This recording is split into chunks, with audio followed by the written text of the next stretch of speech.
All right, all right. What's going on, everybody? How's everybody doing?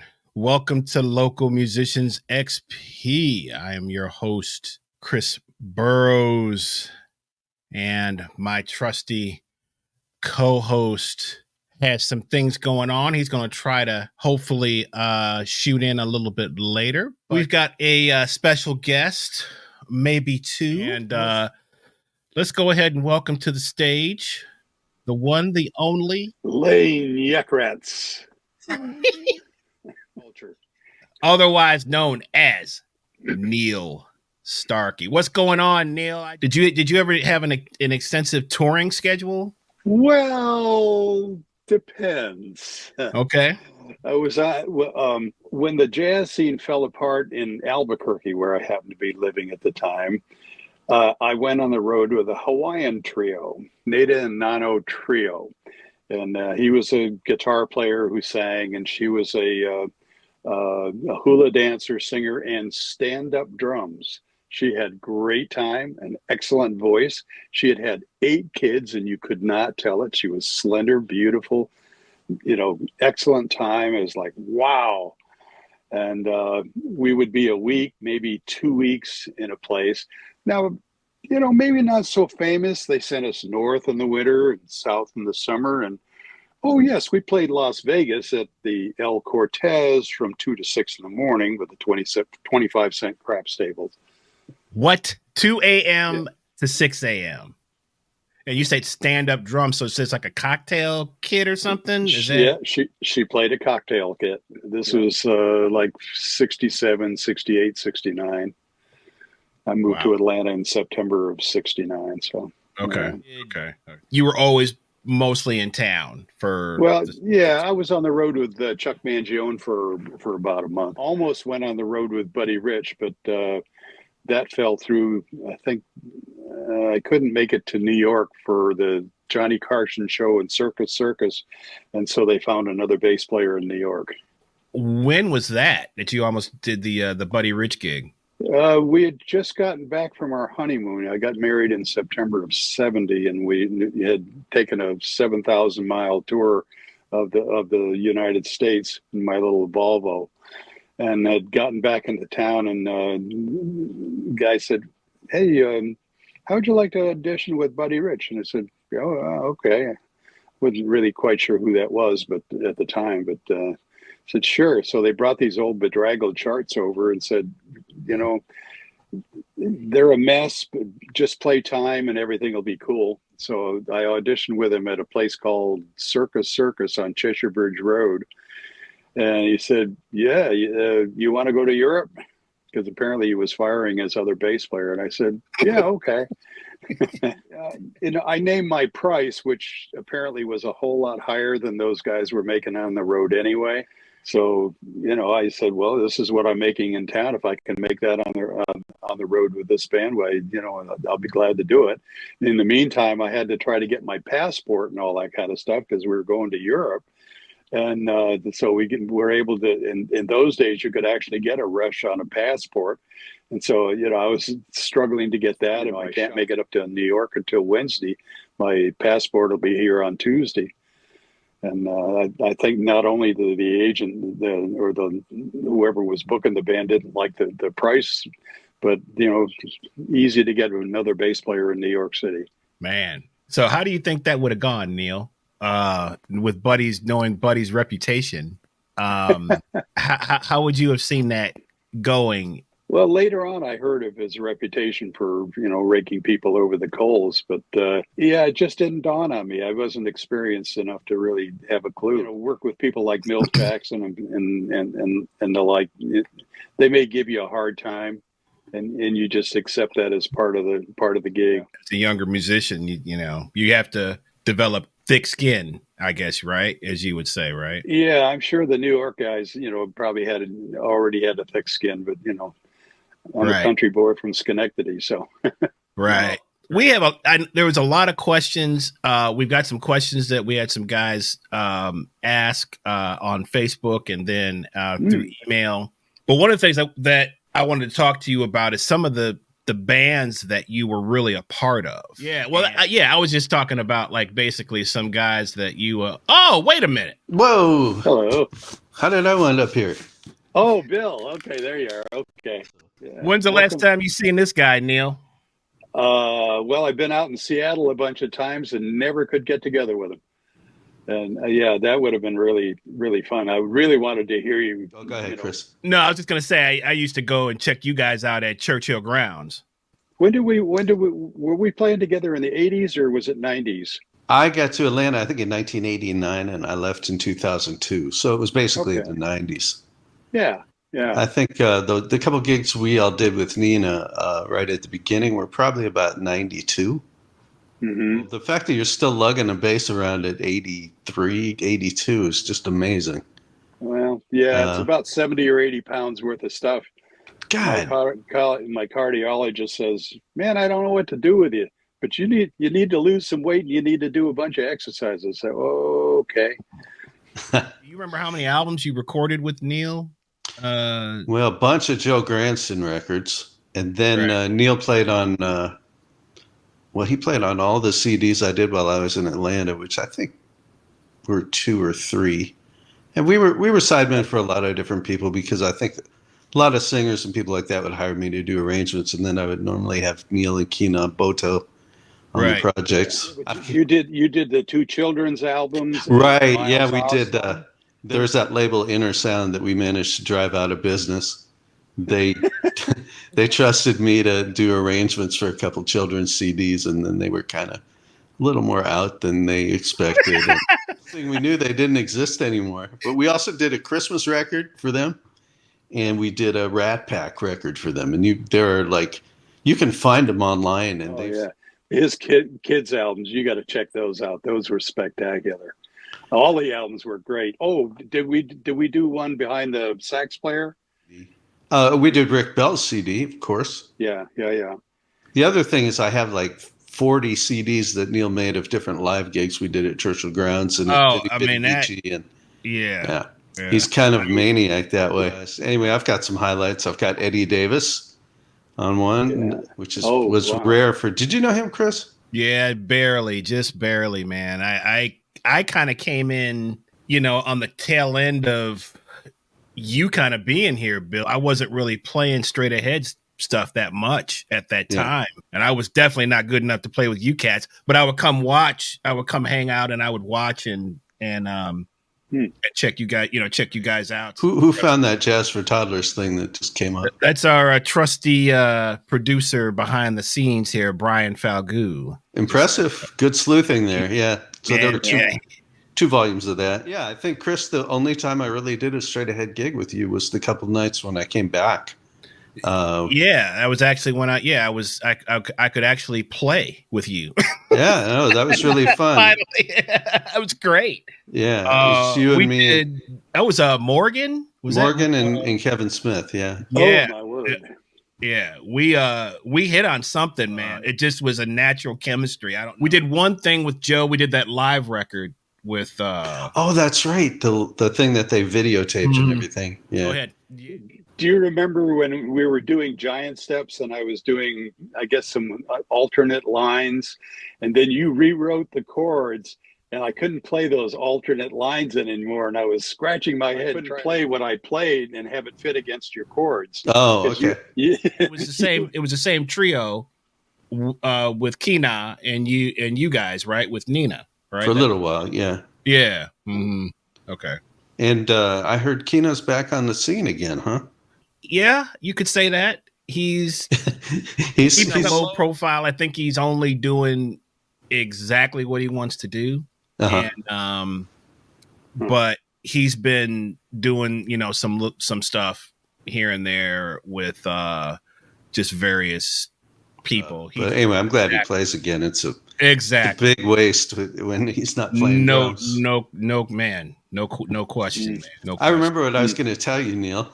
I learned a ton of tunes from you. I mean, the changes that I play on a lot of standards are just, we had the gig with Joe for so long where we were trying different tunes and stuff. And so I got the Starkey changes in here largely. And then the iReal book comes out. and I don't know how you feel about it, but I hate it. And it's like, do I want to play Starkey's universal body of osmotic knowledge changes, or do I want to play these crappy changes that some iReal book person put in there? Kills me.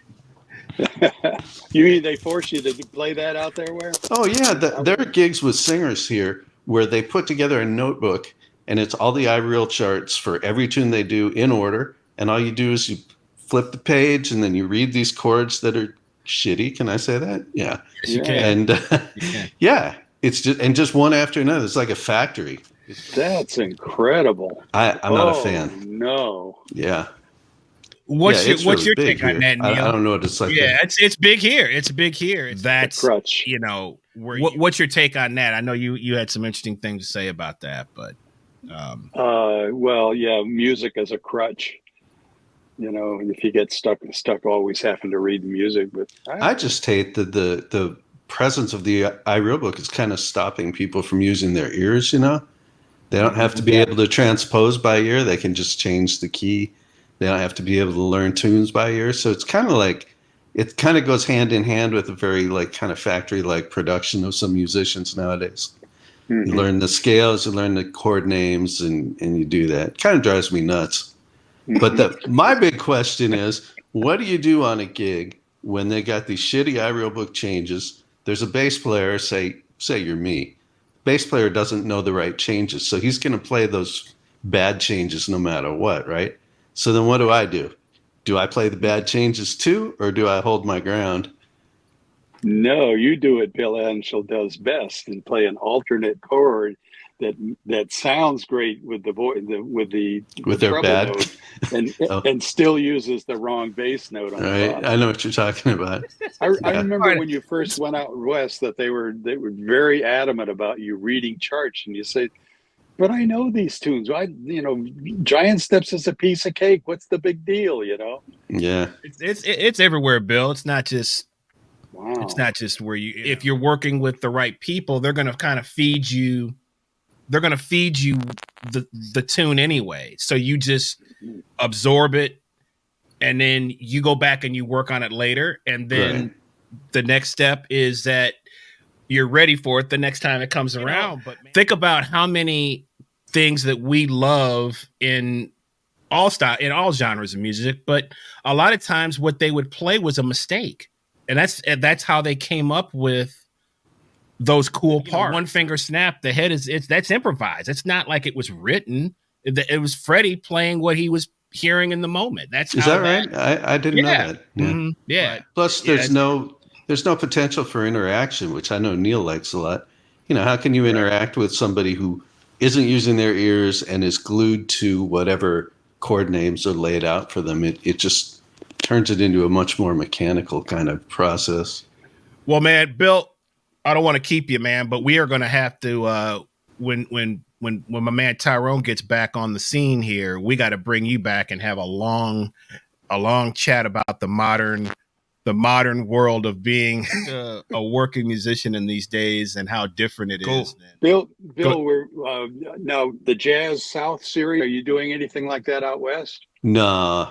I did after I moved here. I did about 2 more of those CDs, and then it was over. I'll tell you something funny. That it got more airplay. Chris, this is a radio show I used to produce that we actually put out on CD, and it featured kind of lesser known Southern artists. Oh, okay. And it was broadcast all over the world, and especially in Colombia. And I actually went to Colombia and played there, and they took me to a library where the contact for Jazz South had preserved all the CDs and everything. It was really cool. Wow. Yeah. Wow. I'll let you get back to the guest of honor here.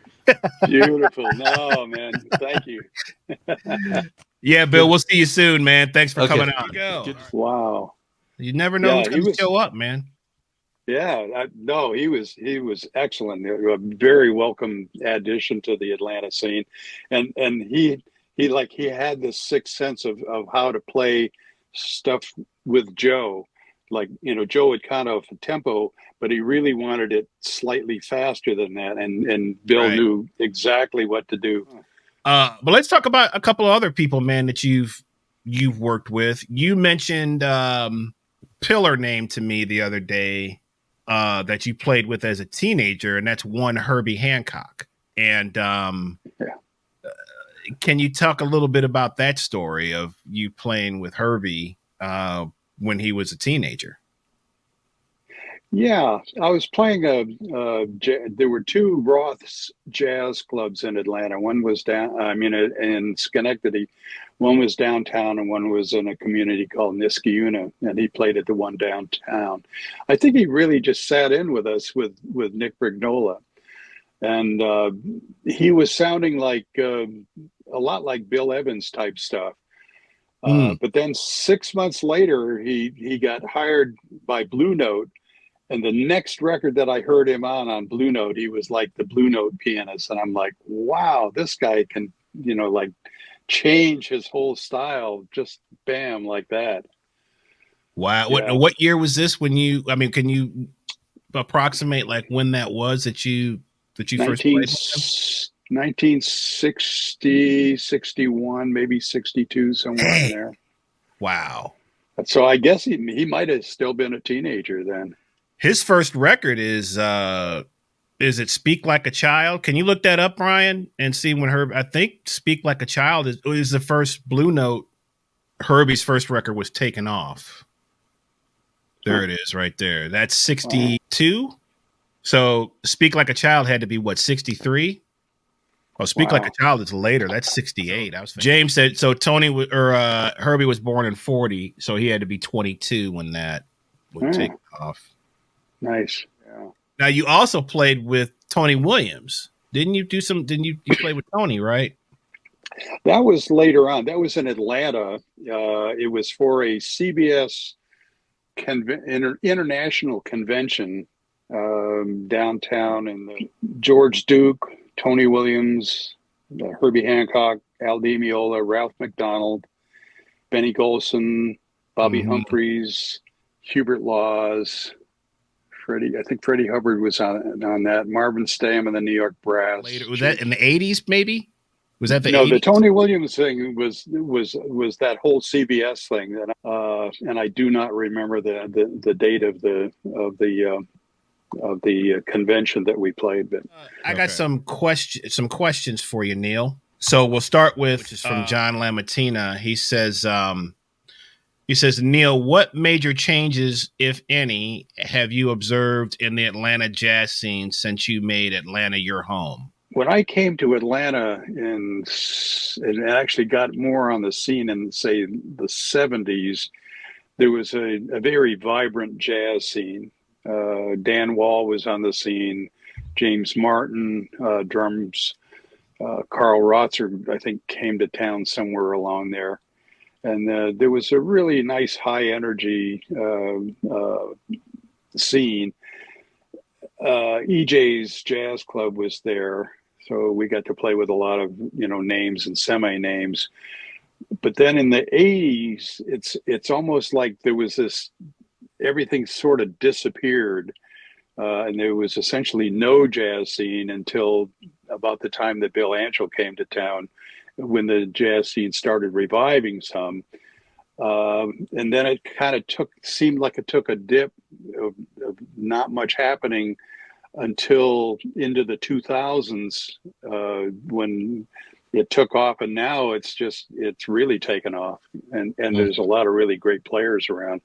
It just could be that the customer isn't willing to support it or something.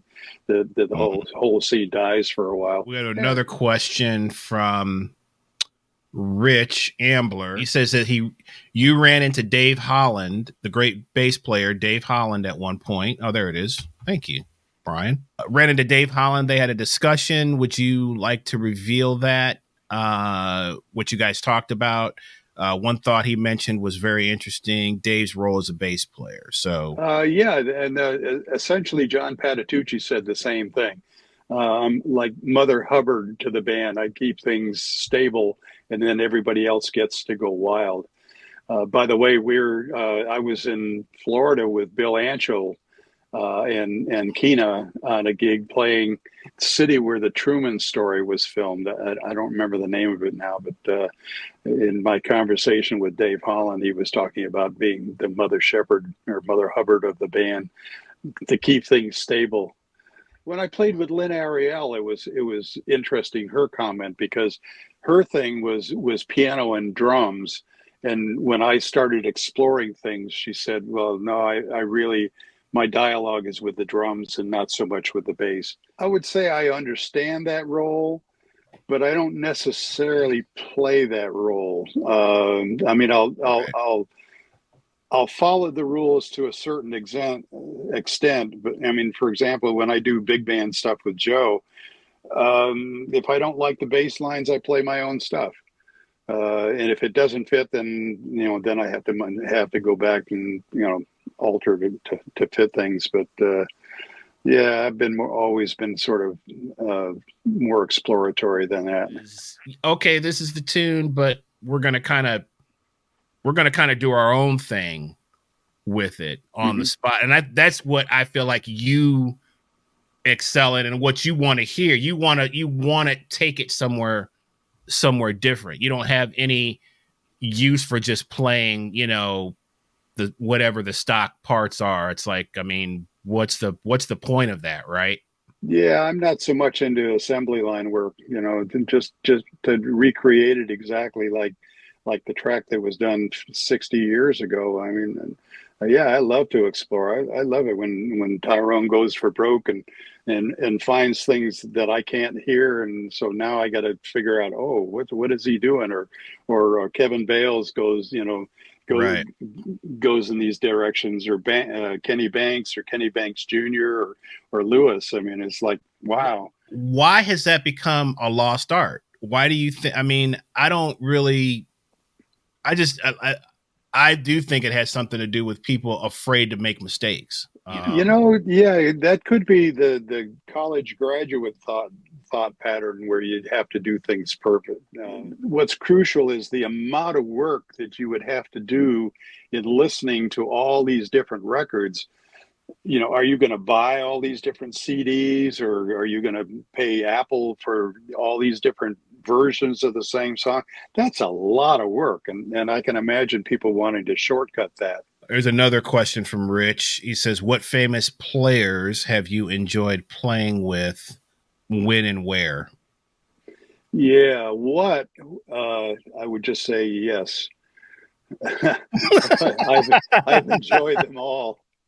Right. Including the cats that came up from New York City and were playing in this club, and I sat in. I mean, as a band, they just sounded great, and I sat in, and all of a sudden the time was squirrely and the chords weren't making sense, and they were just messing with me, and I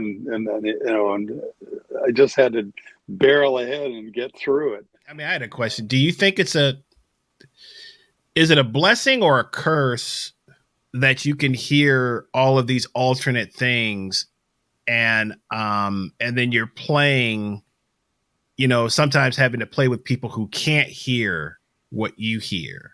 When you don't get that response, do you feel like it's a blessing or a curse to be able to hear all those things like that? Or Generally, I don't really get emotionally involved like that with what's going on. For me, it's not a judgment thing. It's just, okay, what can happen here, and if nothing can happen unusual or swinging wise, just the pocket or whatever.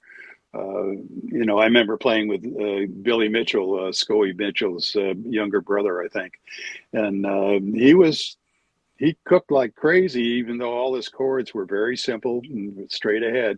And it was always a pleasure working with him, just because you knew that things were just going to roar. All right, we have another question from our trusty producer. Are there any particular jazz albums that you return to for repeated listenings? That's a good one. I like that. Good question. In my early stages, it was, Bill Evans' Portrait in Jazz and Explorations. I wasn't that nutty about the Village Vanguard one, but those first two albums I really enjoyed a lot. my first jazz album, I guess, was an Oscar Peterson thing with Liza Jane on it. And I really listened to that a lot. I love some Denny Zeitlin stuff. I liked a lot. Actually, I think I had some Denny Zeitlin charts also. Do you listen to much music today? I would like to be keeping more up to date on what's going on, because I know Lewis will bring something in, and if he, if he thinks I don't know it, I think he doesn't want to do it, or if he, I'd want the changes, at least maybe fake book changes or something, so that I can get through it. I don't like slipping behind, because I know I've slipped way behind in the pop music world, and I'd like to be somewhat more up to date on that in case I get a pop gig. Did you rewire your whole apartment? Where I'm living now, I had to make a big noise about Cat 6 cable, because infrastructure is something that a lot of people don't think about. I know I've got like 2, 4, 6, 8, 10, 64 terabyte Drobo RAID arrays that I've had to wire back and forth and do backups and stuff. My last backup took a week and a half. But your infatuation with recording gigs is legendary, man. I guess we started to play together somewhere around mid 2000s, and I just remember like the next gig I would see you on, you had a CD of the previous gig. Oh yeah, like portable recorder at that time, right? And then just bouncing it down to burning CDs. Well, I originally started off with a half-track monaural reel-to-reel machine, and then eventually, when I got to Atlanta, cassettes were going strong. So I recorded a thing with the Bruce Hampton band in Piedmont Park with 3 drummers, 2 bass players, guitar, sax, and something else. And then I recorded a whole bunch of gigs with the cassette. The next thing that came out, I think, was DAT recorders, digital audio tape recorders, and the little teeny tapes. So I did a whole bunch with those. But then I bought a mini disc recorder and started recording stuff on mini discs. Right. I stopped doing that when I put my portable mini disc in the piano, and the vibration of the piano knocked the heads enough that I lost like a second or two of playing every so often when Ted Howell would hit the keys hard. So I stopped using mini disc recorders, and now you can just use memory cards, and you don't have to worry about all those other physical problems. But I still am a documenter and still really into metadata and all that kind of stuff. And you keep all of this obviously in your computer. You have all the dates. You have the band members. You log all of that information. So yeah, I log as much as I can. In the early days, actually, I had notebooks, and I would actually draw a picture of the band and where I placed the mic, within the band.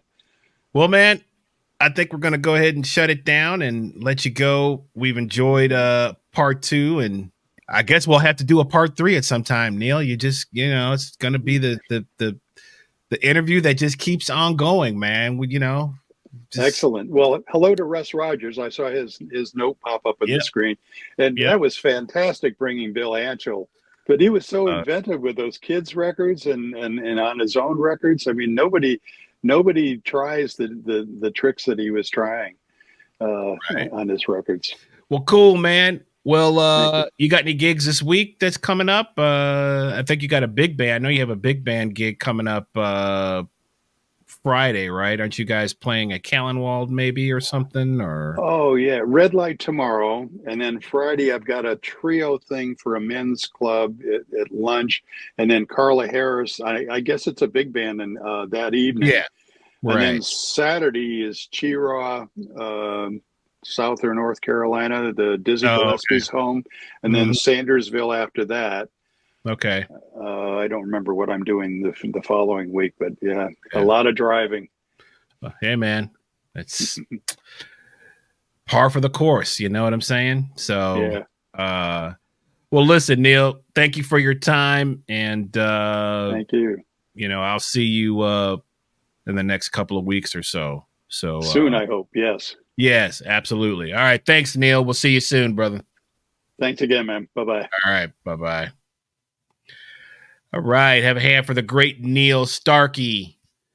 Also, our just a great Bill Anshell, who I contacted today and was like, hey, man, why don't you come on and freak Neal out, So, and it kind of worked. So good to see Bill. We're going to bring Bill back and have a hell of a discussion with him, because I can already see where that's going. I can't wait for that. So we'll get the two piano players together, and we will be back next week, 9 p.m. And hope you guys have a great week. Peace.